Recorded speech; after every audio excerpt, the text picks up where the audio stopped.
Բարձր սիրելի հայրենակիցներ, եթերում կրկին քաղաքական խաչմերուկն է, այսօր արդեն ապրիլի 26-ն է, հետաքրքիր 3 հարց ունենք միանգամից քննարկելու, դա առաջինը Վլադիմիր Զելենսկիի այցն էր Ադրբեջան, առաջին այցն էր դա Ադրբեջան եւ շատ հետաքրքիր հայտարարություններ են արվել եւ շատ հետաքրքիր պայմանագրեր են ստորագրել կողմերը, որոնք որ վերաբերվում են նաեւ մեզ, քանի որ Ադրբեջանը եւ Ուկրաինան միասին կարող է արդեն ռազմաարդյունաբերությամբ զբաղվեն եւ միասին կարող է աշխատեն այն ծրագրերի ուղղությամբ, որոնց միջոցով հնարավոր կլինի հակազդել դրոնային հարձակումներին։ Դրանից բացի կարևոր թեմաներից մեկը կրկին Իրանն է եւ կարծում եմ օրվա ամենակարևոր թեման, որը որ հիմա ամբողջ աշխարհը քննարկում է եւ ամբողջ աշխարհում տարածվում է այդ լուրը, դա Դոնալդ Թրամփի վրա տեղի ունեցած հերթական մահափորձն է, ինչը ամենակարևոր լուրն է հիմա ամբողջ աշխարհում, ինչպես արդեն նշեցի։ Շատ կարևոր են սիրելի հայրենակիցներ ձեր լայքերը, դրանք իրոք հրաշք են գործում, բաժանորդագրվեք, եթե մինչև հիմա չեք բաժանորդագրվել, նաև ձեր մեկնաբանությունները նույնպես չափազանց կարևոր են եւ օգտակար են մեր հաղորդումների համար։ Սկսենք նրանից, որ Վլադիմիր Զելենսկին երեք առաջին անգամ այցելեց Ադրբեջան եւ ինչպես տեղեկացնում է ադրբեջանական Մինվալ լրատվամիջոցը Զելենսկին նույնիսկ առաջարկություն է արել, որ Ռուսաստանի, Ուկրաինայի միջև բանակցությունները տեղի ունենան Ադրբեջանում։ Սա մեծ ուրախությամբ տարածում են ադրբեջանական տարբեր լրատվամիջոցներ,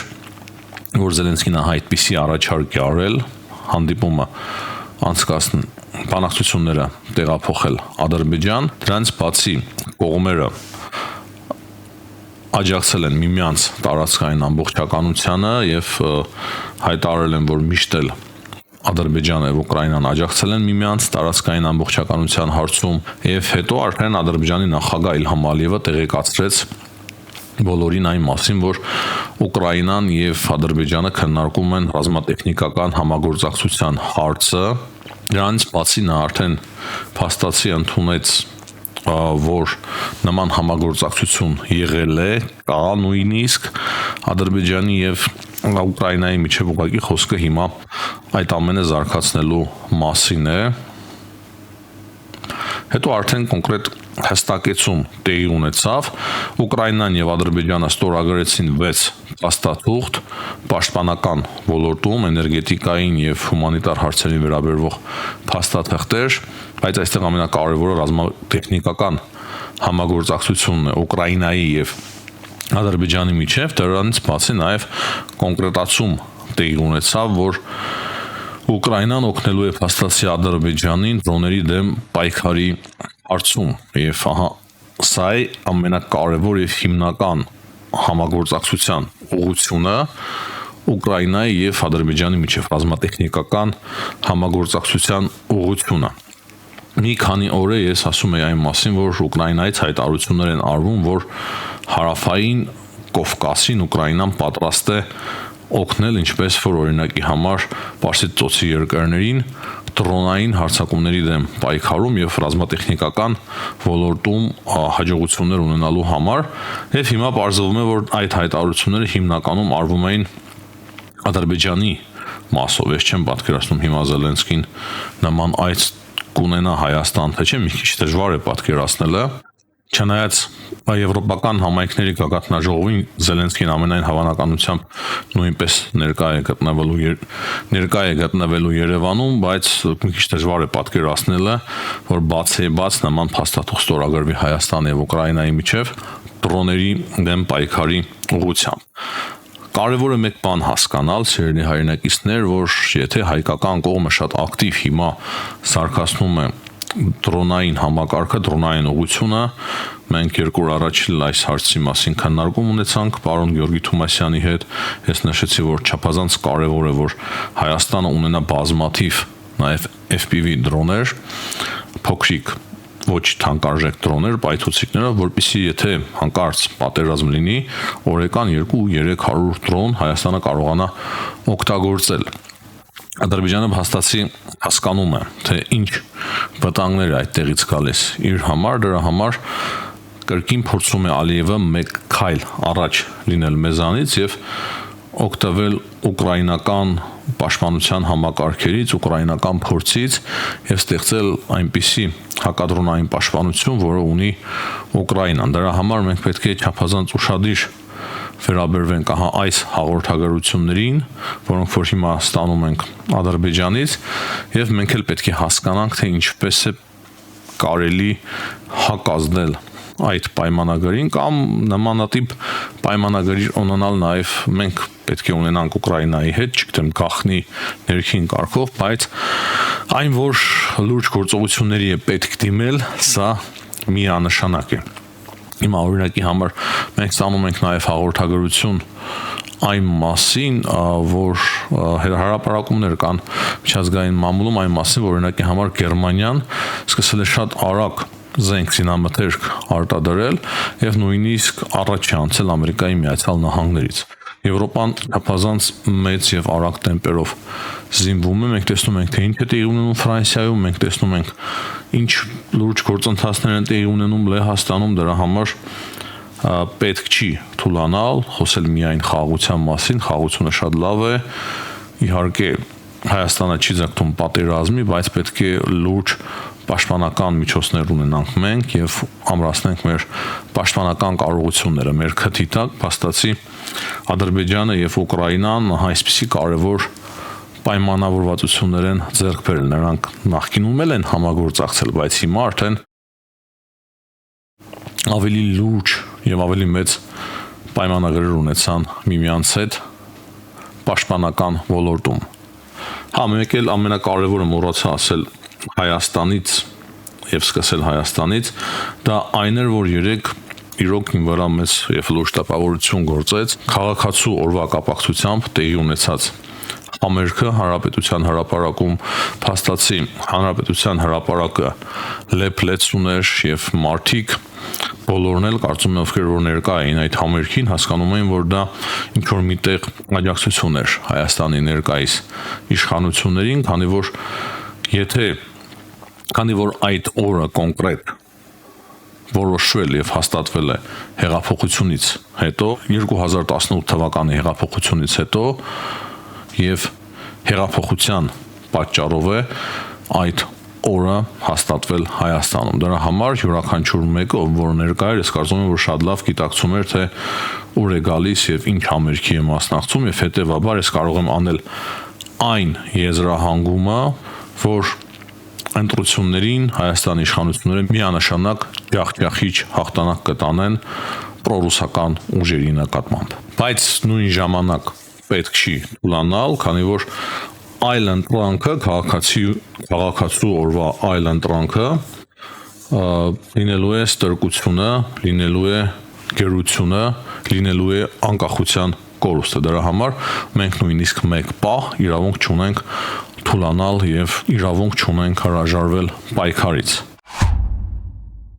Ու հիմա երևի թե անցնենք այն հարցի քննարկմանը, թե ինչ է տեղի ունենում Իրանի շուրջ։ Ինչպես արդեն տեղյակ եք, երեք Աբբաս Արաքչին գտնվում էր Իսլամաբադում, իսկ Ամերիկայի Միացյալ Նահանգները Դոնալդ Թրամփի հրահանգով այնուամենայնիվ չեղարկեցին իրենց հանդիպումները, այսինքն թրիչքը նույնպես չեղարկվեց Իսլամաբադ, իսկ հանդիպումը չեղարկվեց իրանական կողմի բանակցել չցանկանալու պատճառով։ Բայց Իրանի արտգործնախարարը այնտեղ արդեն Պակիստանում հանդիպել է զինված ուժերի հրամանատար Մունիրի հետ, քննարկումներ ունեցել, փաստացի նաև վարչապետի հետ էլ է հանդիպել Պակիստանի, բայց փաստացի ամենալուրջ եւ մեծ առաջնորդներից մեկը Պակիստանի դա զինված ուժերի հրամանատար Մունիրն է։ Հետո մենք տեսանք, թե Թրամփը ինչ հայտարարություններով հանդես եկավ, հետաքրքիր հայտարարություններ տեսանք, որ իբր Իրանը նոր առաջարկներ է անում, բայց չենք հասկանում, թե կոնկրետ ինչի մասին է խոսքը, մի քիչ պարզություն է պետք մտցնել այս հարցի շուրջ։ Թրամփը ասում է, որ իրենք էլ չգիտեն Իրանում, թե ով է որոշում կայացնողը, եւ եթե նրանք ուզում են խոսել, պարզապես պետք է զանգահարեն։ Հենց բացի Աբբաս Արաքչին հայտարարել է, որ Իրանը դեռևս վստահ չէ, որ Ամերիկայի Միացյալ Նահանգները հրաժարվել են ուժի կիրառումից եւ հակված են միայն բանակցություններով լուծել այս կոնֆլիկտը։ Կան տեղեկություններ այն մասին, որ Իրանի բանակցողները, Իրանի անունից բանակցողները նոր նամակ են ուղարկել Ամերիկայի Միացյալ Նահանգներ եւ խնդրել են, որ Թրամփին փոքր մեղմի իր պահանջները։ Թրամփն էլ է նման ինչ-որ հայտարարություններ արել, ասել է, որ նոր 10 կետանոց առաջարկ է ստացել, բավականին լավն է, բայց այն բավարար չէ։ Այն առաջարկը, որ հիմա իբր արել է Իրանը, ինչի եմ խոսում իբրներով, որովհետև այնքան բարդ է իրավիճակը, որ ոչ մի տեղից մենք ոչ մի նորմալ հաստատում չունենք, եւ նույնիսկ Ամերիկայի Միացյալ Նահանգների նախագահի հայտարարությունները մի քիչ բարդ է հասկանալը, չասեմ դժվար հավատալու են, բայց մեզ համար բարդ է ընկալել է, եթե մենք հիմնվենք Թրամփի հայտարարությունների վրա, ինչ որ նոր առաջարկներ կան Իրանի կողմից, բայց մինչև վերջ հասկանալի չէ, թե ինչի մասին է խոսքը, եւ Թրամփի համար մինչև վերջ դա ընդունելի չէ։ Դրական իբր փոփոխություններ կան այդ առաջարկների մեջ, բայց տեսնենք, թե ինչպես կշարունակվեն սարքանալ իրադարձությունները Իրանի շուրջ։ Դրանից բացի Իրանից նաև մեկ բան ասեմ եւ ավարտենք։ Մասուդ Փեզեշյանը, Իրանի նախագահը, հայտարարել է, որ Ամերիկայի Միացյալ Նահանգների գործողությունները Իրանի նկատմամբ ուղղակի փլուզում են, ոչնչացնում են վստահությունը Ամերիկայի Միացյալ Նահանգների նկատմամբ եւ բանակցային գործընթացի նկատմամբ։ Երևի նա ի նկատի ունի Իրանի ծովային շրջափակումը, դրանից բացի պատերազմը Լիբանանում։ Միքայելոս Նետանյահուն երեք հրամայել է, որ նոր ուժգին հարվածներ հասցնեն Հեզբոլլահին Լիբանանում, բայց այստեղ էլ դժվար է հասկանալ, թե ով է սկսում, ով չի հետևում հրադադարին, քանի որ իսրայելական կողմը հայտարարում էր այն մասին, որ հենց Հեզբոլլահը չհետևեց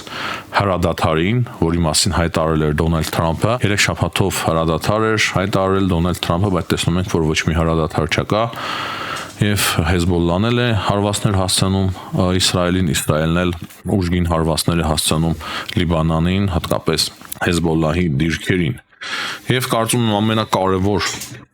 օրվա լուրը դա այն է, որ Վաշինգտոնում Սպիտակ տան թղթակիցների ասոցիացիայի ընթրիքի ժամանակ, այսինքն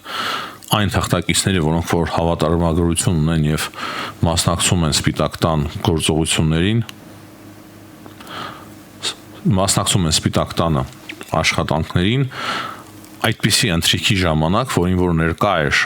Դոնալդ Թրամփը եւ փոխնախագահ Ջեյ Դի Վենսը, ինչ որ մեկը դահլիճում ժամը 20:40-ի սահմաններում կրակոցներ է արձակել, պարզվել է, որ դա 31-ամյա անձ է, նրան շատ արագ ձերբակալել են, չնայած որ պաշտպանության ծառայությունից Թրամփի անվտանգությունից մեկը վիրավորվել է, բարեբախտաբար նրա կյանքին վտանգ չի սպառնում, զրահաբաճկոնով է նա եղել եւ վիրավորվել է, կյանքին վտանգ չի սպառնում, սակայն կա տեսանյութը, թե ինչպես շատ արագ ձևով Դոնալդ Թրամփին դահլիճից տարհանում են, Ջեյ Դի Վենսին են սկզբում տարհանում արագ Դոնալդ Թրամփին դուրս բերելու ժամանակ նա նույնիսկ ցած է ընկնում, մի պահ նրան բարձրացնում են եւ արագ դուրս են հանում դահլիճից, ինչպես արդեն նշեցի, հարձակվողը 31-ամյա անձ է, ով հավանաբար դեմ էր Դոնալդ Թրամփի քաղաքականությանը, Դոնալդ Թրամփը արդեն հայտարարել է, որ նա միայնակ է գործել եւ հայտարարել է նաեւ այն, որ սա չի խանգարի գործել Իրանի պատերազմում, թե գիտեմ դա որևէ կապ ունի Իրանի հետ, թե ոչ, եւ ըստ մեր տեղեկությունների Դոնալդ Թրամփը գրել է, թե դա կարծես թե կապ չունի Իրանի հետ։ Հետո նա նաեւ հայտարարել է, որ ինքը տեղյակ չէր, թե այսքան վտանգավոր գործ է նախագահ դառնալը, միգուցե եթե գիտենար չցանկանար դառնալ նախագահ, հետաքրքիր է, որ այդ նույն դահլիճում 1981 թվականին մահափորձ էր տեղի ունեցել նաև Ռեյգանի նկատմամբ եւ սա կարծում եմ չնայած որ մահափորձ է Ամերիկայի Միացյալ Նահանգների նախագահի նկատմամբ դա միանշանակ կարող է օգնել ինչ որ չափով վերականգնել իր հեղինակությունը, իր վարկանիշը երկրում, որը որ շատ լուրջ ձևով հիմա վնասվել է, հատկապես Իրանի դեմ սկսված պատերազմից հետո։ Հիմնականում այսքանը սիրելի հայրենակիցներ, հաջողություն եմ մաղթում բոլորին, ցտեսություն, կհանդիպենք։